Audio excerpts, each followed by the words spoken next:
Olá pessoal, tudo bem? Bom dia, Fábio Pirajá aqui do estúdio, no centro de Vitória. Esse é o projeto Memória Capixaba e a gente sempre tratando dessas pesquisas acerca da história do Espírito Santo, que é uma curiosidade muito grande da minha parte, né? Então, à medida em que eu vou estudando a história do Espírito Santo, ao mesmo tempo eu vou fazendo todo esse compêndio das pesquisas no Facebook e ao mesmo tempo gravando esses vídeos aqui enquanto eu vou estudando, né? Ao mesmo tempo que eu vou estudando, aprendendo e fazendo meus estudos aqui, minhas pesquisas, ao mesmo tempo eu vou gravando os vídeos e a gente vai, né, interagindo e eu vou aceitando aí opiniões, sugestões, reclamações, o positivo, o negativo, não importa, desde que você acompanhe aqui o nosso trabalho, que é um trabalho voluntário. E hoje eu vou trazer para vocês aqui uma pesquisa que eu fiz há algum tempo atrás, foi em 2015, acerca desse homem português, né? Ele é o capitão de mar e guerra Francisco Alberto Rubim. É o homem que dá, por exemplo, o nome a várias ruas, avenidas, inclusive ao mercado da Vila Rubim, né? Ele era português, gente, e veio para o Brasil, primeiramente por ordens do rei de Portugal e por conta de seu envolvimento familiar com a coroa portuguesa, né? Ele nasceu em 1768 em Lisboa e faleceu em 1842, né? E ele foi um desses administradores coloniais durante o período do Brasil colônia, antes assim do Brasil virar Reino Unido, né, que foi em 1808, quando Dom João VI escapou de Napoleão da Península Ibérica para o Brasil. E esse homem nasceu, gente, na freguesia de Santa Isabel. Era filho de José Pedro Bocardo Rubim e Eusébia Teresa da Fonseca Sá Pereira, e faleceu em 1842. Ele foi, primeiramente, entre 1812 e 1819, ele foi governador da capitania do Espírito Santo, e depois, logo depois, um ano depois, ele foi para a capitania do Ceará, onde também foi governador, mas não foi uma administração positiva, segundo historiadores cearenses, né? E eu vou trazer aqui para vocês. Ele, quando ele chegou ao Espírito Santo em 1812, você vê que foi antes da independência, né? Ele foi precedido por Inácio João Monjardim e depois dele assumiu Baltazar de Souza Botelho e Vasconcelos, né? Então, ele foi exatamente precedido por Inácio João Monjardim, são informações aqui da Wikipédia, né? E o Rubim, gente, eu extraí aqui da revista O Cruzeiro de 15 de maio de 1954. É um pequeno histórico dele, e são textos que vieram de historiadores e pesquisadores da Academia Brasileira de Letras, especialmente o diretor do Museu Histórico, Gustavo Barroso, exatamente 70 anos atrás, falando sobre o governador Rubim no Espírito Santo e também no Ceará, a imigração de colonos açorianos e também a sua atividade no Rio Grande do Sul e no Espírito Santo, né, a fundação da cidade de Viana, a gente vai entender por que tem esse nome também, e as plantações de linho e de trigo, né? Então foi uma administração fecunda no Espírito Santo, mas no estado do Ceará foi um desastre, né? E eu vou ler junto com vocês aqui, que é bem interessante. O último governador da capitania do Ceará, no período anterior à independência do Brasil, foi o capitão de mar e guerra, o comendador da Ordem Militar de Cristo, Francisco Alberto Rubim. Vocês estão vendo o retrato dele aí, né? E aqui a gente tem a revista O Cruzeiro de 1954. O Francisco Rubim, gente, ele era sobrinho do intendente-geral da polícia de Dom João VI, Paulo Fernandes Viana. Vai vendo. Foi nomeado a 23 de dezembro de 1819, na véspera do Natal, e foi para Fortaleza, onde tomou posse em 13 de julho de 1820. Aí já está tratando do período em que ele foi governador do Ceará. Ele assumiu em 1820, ele já havia saído daqui do Espírito Santo. Ele veio da Europa após servir nas esquadras portuguesas, né, no Mediterrâneo, também na costa da África. Ele sucedeu lá no Ceará, gente, em Fortaleza, a Manuel Inácio de Sampaio, né, considerado o melhor administrador da capitania do Ceará em toda a época colonial, né? E aí a gente segue aqui falando sobre, eles seguem falando sobre o Rubim durante o período que ele esteve no Ceará. Pouco mais de um mês depois da posse dele, estourou em Fortaleza a Revolução Liberal do Porto, que se estendeu até Lisboa. A 15 de setembro de 1821, foi instituída uma junta governativa revolucionária. Houve muito, nesse período, gente, houve muitas tentativas de separatismo do Brasil, né? Talvez por ordem divina, o Brasil tenha se mantido, né, dessa forma como a gente conhece, porque era para ser vários países diferentes, né? Mas isso, felizmente ou infelizmente, não aconteceu, né? O Rio Grande do Sul, por exemplo, era para ser independente, o Ceará, a Bahia também, né? Mas isso não aconteceu. Aí está falando aqui que, em resumo, o Francisco Alberto Rubim esteve no poder por cerca de 15 meses no Ceará. Todavia, a opinião, por exemplo, do historiador João Brígido dos Santos, na sua obra O Ceará, Homens e Fatos, foi a pior possível. Aí segue aqui, entre aspas, o que diz o João Brígido. Fechou a série dos governadores de capitão de mar e guerra Francisco Alberto Rubim, devoto e poltrão, que fez uma tristíssima figura. Em outra obra, na obra O Ceará, no capítulo Nossos Antigos Bons Burros e Bravos, repleta de episódios e anedotas sobre a gente da capitania do Ceará, o autor não o trata melhor, fala mal do governador Francisco Rubim. Já em contrapartida, quando o autor aqui desse texto da revista O Cruzeiro, que é o Gustavo Barroso, analisa os historiadores capixabas acerca do período em que ele esteve no Espírito Santo, por exemplo, na obra da professora Orminda Escobar Gomes, Vultos Capixabas e Episódios Históricos, ele teve um papel importante, preponderante, por incrível que pareça, né? No período em que esteve à frente da capitania do Espírito Santo. E a gente vai entender aqui um pouquinho mais, né? Por que existe esse problema entre historiadores, né? Ele foi o primeiro governador intendente do governo da Bahia, de 1812 a 1820, cumprindo solicitamente as ordens superiores. Tudo fez em benefício do território, desenvolvendo o comércio, a navegação, a agricultura. Ele desobstruiu, abriu estradas também, criando ou reforçando-se pela criação, esforçou-se, né, para a criação da colônia de Santo Antônio, no Rio Santo Antônio, em Santo Agostinho, perdão, em Viana, que foi a primeira colônia do Brasil, em 1812, e também de uma cadeira de primeiras letras, a 13 de agosto de 1813. Então ele fundou uma escola também lá em Viana, né?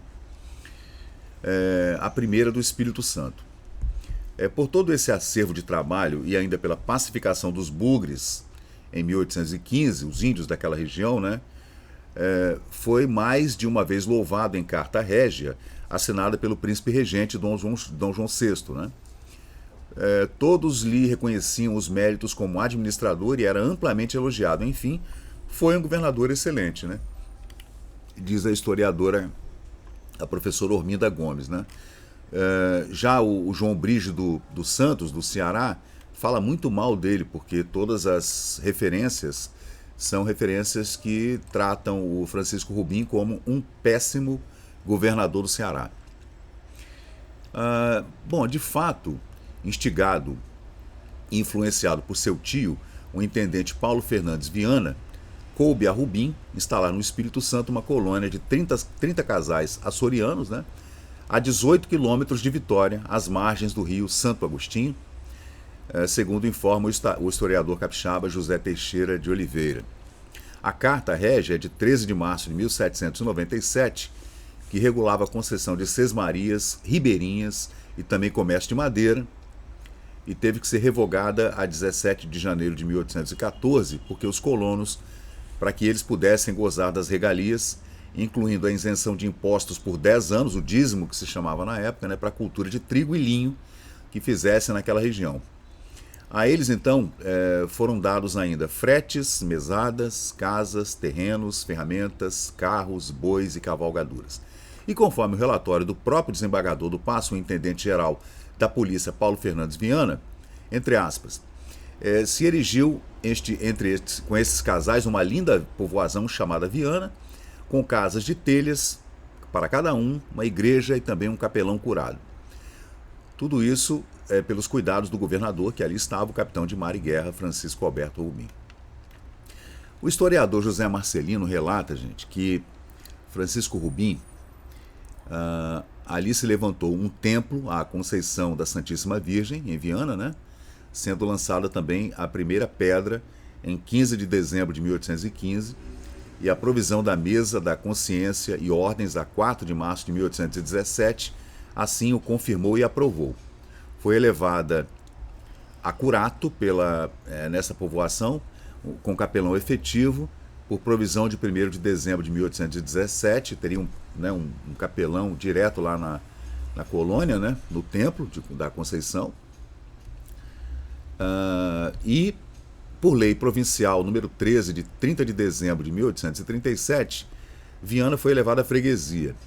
O vigário tinha o usufruto de uma sesmaria de mais ou menos 1/4 de légua, medida e demarcada no lugar em que se acha a capela, assim como o cirurgião-mor, o senhor José Maria da Silva, e se havia levantado uma casa para a residência dos governadores, de que só existem sinais hoje em dia. Isso falando em 1954, né? Ruínas apenas, né?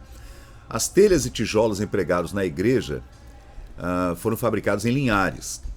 O senhor comendador Monjardim foi quem entregou, em outubro de 1818, por ordem do governador, as cartas de sesmarias dos terrenos, em que se estabeleceram então 50 casais de ilhéus, sendo 112 braças de testada por 500 de fundo, medidas demarcadas e confirmadas por Carta Régia de 17 de janeiro de 1814. O governador não quis distribuir gado aos colonos enquanto não tivessem prontas pastagens, cercados, etc., né? O primeiro capelão curado da igreja de Viana foi Frei Francisco do Nascimento Teixeira, que faleceu em 1824. Monsenhor Pizarro noticia em suas Memórias Históricas do Rio de Janeiro que a 4 léguas da referida matriz, a matriz de Vitória, teve início então a povoação denominada Viana, que com indivíduos ilhéus foi estabelecida na margem norte do rio Santo Agostinho. E César Marques, no Dicionário Histórico e Geográfico da Província do Espírito Santo, ele descreve, entre aspas, no início deste século, o sítio, hoje Vila de Viana, era um despovoado, de vez em quando infestado por índios botocudos. Em 13 de fevereiro de 1813, o intendente-geral da polícia, o senhor Paulo Fernandes Viana, no governo de Francisco Alberto Rubim, deu início a esta povoação, colocando nas vizinhanças dos ribeiros Itaquari e Santo Agostinho, 2 pequenos rios, né, casais de indivíduos nascidos nas Ilhas dos Açores, e assim deu ao povoado a denominação do seu sobrenome. Então, o nome da Vila de Viana se deve a Paulo Fernandes Viana, que era o intendente da polícia na época, mais ou menos em 1813, durante o governo de Francisco Alberto Rubim. E quando se fala que são imigrantes de Ilhéus, não é Ilhéus na Bahia não, tá? São ilhéus porque vieram das ilhas dos Açores, né? Eram açorianos. De acordo com informações de caráter histórico, pelo senhor Eribaldo Lopes Balestreiro, do Instituto Histórico aqui do Espírito Santo, baseado nos autores citados em outros documentos, sabemos que, quando Francisco Alberto Rubim assumiu o governo da capitania do Espírito Santo no ano de 1812, ela se encontrava em grande atraso, possuindo somente, além de 4 vilas, algumas povoações de índios pescadores disseminadas pelo litoral. Isso em 1812, hein, gente? A colonização havia começado lá em 1535, né? Imensas florestas virgens cobriam o interior, infestadas de botocudos, né, de índios botocudos, cujas malocas distavam poucos quilômetros da capital, aqui da ilha de Vitória. Daí o interesse colocado na colonização branca daquela região pelo príncipe regente Dom João. Era necessário que se fizesse uma entrada para o interior, que se chamava de sertão na época, né? Porque tudo ficava aqui no litoral, até por conta do porto. Então, era necessário que houvesse uma entrada para o interior. A vinda dos casais dos Açores, das Ilhas dos Açores, e seu estabelecimento na povoação que recebeu o nome de Viana, resultaram dessa premente necessidade de que se povoasse o interior. A luta dos colonos para a completa expulsão dos silvícolas foi ingente e só ficou consolidada na situação em janeiro de 1843, quando André de Siqueira Matos, à frente de 70 vianenses, destruiu o último quilombo dos botocudos. É uma história triste, né? Mas é a história do Espírito Santo, né, gente? César Marques relata a prosperidade dos colonos dos Açores no Espírito Santo como cultivadores da terra, né, e produtores de linho e de trigo. As amostras de linho mandadas ao príncipe regente consistiam em meadas e também em toalhas de rosto com bordado e crivo, dizendo o seguinte: do primeiro linho preparado e tecido na capitania do Espírito Santo, em 1814, também foi enviado ao príncipe regente o trigo que se fabricou pão na casa do governador. Então, em Viana plantava-se linho e trigo, gente. Nesse mesmo ano, em 1814, Inácio Pereira Duarte Carneiro, natural de Viana, abriu uma estrada que tomaria o nome de Governador Rubim, ligando o Espírito Santo a Minas Gerais. Vai vendo, hein? Havia uma ligação, então, aqui de Viana até Minas, aberta em 1814. Isso permitiu o franco progresso da colonização rural açoriana, que se manifestou em propriedades agrícolas de alto valor, como a famosa fazenda Araçatiba. A gente tem até uma história interessante de Araçatiba com o meu avô, por exemplo, né, que ia muito lá nos anos 1950, 1960. Eu tinha muitos amigos lá naqueles centros espíritas lá de Araçatiba.